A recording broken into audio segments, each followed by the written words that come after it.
जिस तरह से इंसान की ताकत उसकी बाजुओं में होती है, उसी तरह सेना की ताकत उसका गोला बारूद का भंडार होती है।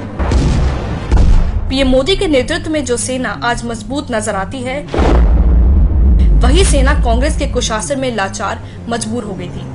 पीएम मोदी के 6 साल के शासन में सेना जल, थल और वायु हर क्षेत्र में सशक्त हुई है और चीन को पछाड़कर आज भारत विश्व की सबसे बड़ी थल सेना वाला देश बन चुका है। आज हम आपको बताएंगे कि कैसे पिछले 6 सालों में पीएम मोदी ने देश की सेना को बनाया बाहुबली। वायुसेना। Rafale fighter jet. वर्षों से देश की वायुसेना को मल्टी रोल फाइटर जेट की जरूरत थी, जिसे सिर्फ मोदी सरकार ने पूरा किया और वायुसेना के लिए 36 राफेल फाइटर डील कर देश को सुरक्षित बनाया। अपाचे और चिनूक हेलीकॉप्टर। मोदी सरकार ने 2015 में बोइंग से 17,05,000 करोड़ रुपए के 22 अपाचे और 15 चिनूक हेलीकॉप्टर खरीदने का सौदा किया था। अपाचे दुनिया के सबसे अच्छे लड़ाकू हेलीकॉप्टर माने जाते हैं। कम ऊंचाई पर उड़ने की क्षमता की वजह से ये पहाड़ी क्षेत्रों में छिपकर वार करने में सक्षम है। C-17 ग्लोबल मास्टर विमान। अमेरिका की बोइंग कंपनी से मोदी सरकार ने एक और डील की। इसमें उन्होंने उनसे उनका C-17 ग्लोबल मास्टर विमान खरीदा। ये विमान किसी भी मौसम में लंबी दूरी तक बड़े लड़ाकू उपकरणों और सैनिकों को ले जाने में सक्षम है।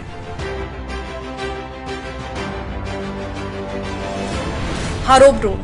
पीएम मोदी ने वायुसेना को और मजबूत बनाने के लिए 54 इजरायली हारोप ड्रोन की खरीद को मंजूरी भी दी। ये किलर ड्रोन दुश्मन के हाई वैल्यू सैन्य लक्ष्य को पूरी तरह से तबाह कर सकते हैं। थल सेना। S-400 missile defence system. S-400 missile defence system को दुनिया में सबसे अत्याधुनिक माना जाता है। पीएम मोदी 40,000 करोड़ रुपए खर्च कर इस मिसाइल डिफेंस सिस्टम की 5 रेजिमेंट को खरीदकर देश की सेना को मजबूत बना रहे हैं। T-90 tank. मोदी सरकार ने 464 T-90 भीष्म टैंक के लिए रूस से 13,448 करोड़ रुपए का समझौता किया, जिसके तहत नए T-90 टैंक अपग्रेड होंगे और इन्हें भारत में ही बनाया जाएगा।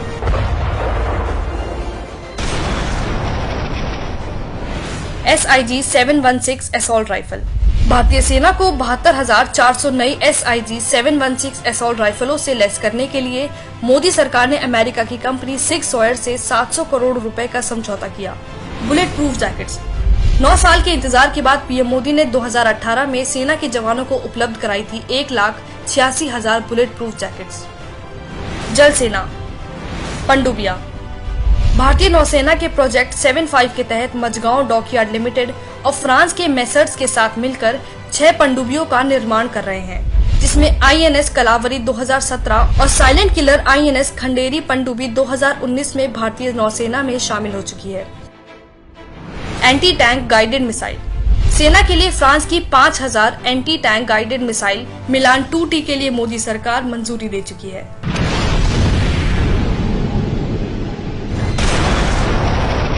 सेना को सशक्त बनाने के लिए पिछले 6 सालों में मोदी सरकार ने सेना को ये हथियार देने के साथ उनको अपना काम करने की पूरी छूट भी दी, चाहे वो दुश्मन देश को उसी के भाषा में जवाब देना हो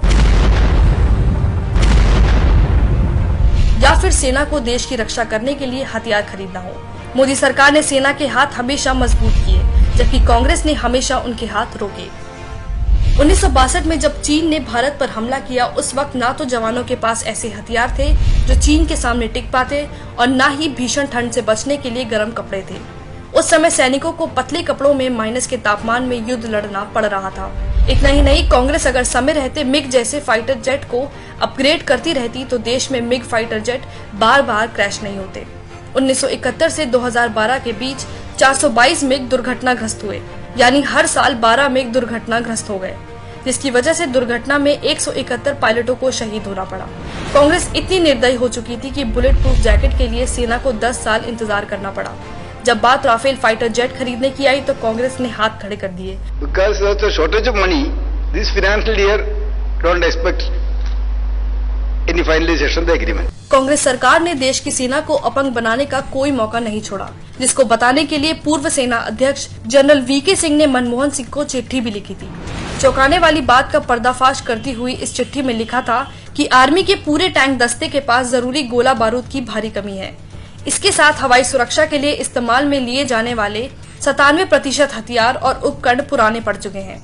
थल सेना के जवानों के पास हथियारों की कमी हो गई है। उनके पास रात में दुश्मन से लड़ने की क्षमता की भारी कमी और इसके साथ लंबी दूरी तक वार करने वाले तोपखाने में पिनाका व स्मर्च रॉकेट सिस्टम की भारी किल्लत है। मगर कांग्रेस ने उनकी बात को अनसुना कर दिया। कांग्रेस के पास देश की सेना के लिए पैसे नहीं है, लेकिन भ्रष्टाचार करने के लिए पैसे की खदान का पता सिर्फ कांग्रेस को ही पता है। देश की सेना भी कांग्रेस के कुशासन में इतनी दुखी आ गई थी कि 2008 में वायुसेना के retired vice air chief marshal Pranab Kumar Barbora ने बिना कांग्रेस की इजाजत के ही दौलत बेग ओल्डी हवाई पट्टी को चालू कर दिया था, जो सामरिक दृष्टि से चीन को मुंह तोड़ जवाब देने के लिए काफी अहम है। कांग्रेस देश की ऐसी पार्टी है जिस पर जिसने भरोसा किया वह खून के आंसू से कम नहीं रोया। देश की सेना और जनता को हर समय निराश करने के साथ धोखा भी कांग्रेस देती आई है। राहुल जी ऐसे 10 उंगली के नागते थे, 10 दिन में कर्ज माफ कर दूंगा, लेकिन अभी इन्हें कर्ज माफ नहीं किया है। संकट में जनता और सेना का हाथ पकड़ने की जगह कांग्रेस उसी हाथ को काट देती है और दुश्मन देश के साथ हाथ मिला लेती है। कांग्रेस सरकारों के समय में चीन बॉर्डर पर निर्माण का कार्य करता रहा और कांग्रेस किसी शराबी की तरह नशे में धुत होकर बेसुध पड़ी रही। लेकिन मोदी सरकार ने कांग्रेस की गलतियों को सुधारते हुए सीमा पर सड़क निर्माण का कार्य तेजी से किया। LAC के पास पुल और सड़कों का जाल बिछा दिया, जिसका असर ये हुआ कि भारतीय सेना चीन को उसकी भाषा में मुंहतोड़ जवाब दे पा रही है। देश की सेना शुरू से सशक्त और मजबूत है, लेकिन कांग्रेस ने अपने स्वार्थ के लिए देश की सेना को हर मोर्चे पर नकारा साबित किया। अब समय आ गया है कि ऐसी देशद्रोह पार्टी को जड़ से खत्म कर देश की सेना को मजबूत और देश का ऐतिहासिक गौरव वापस हासिल किया जा सके।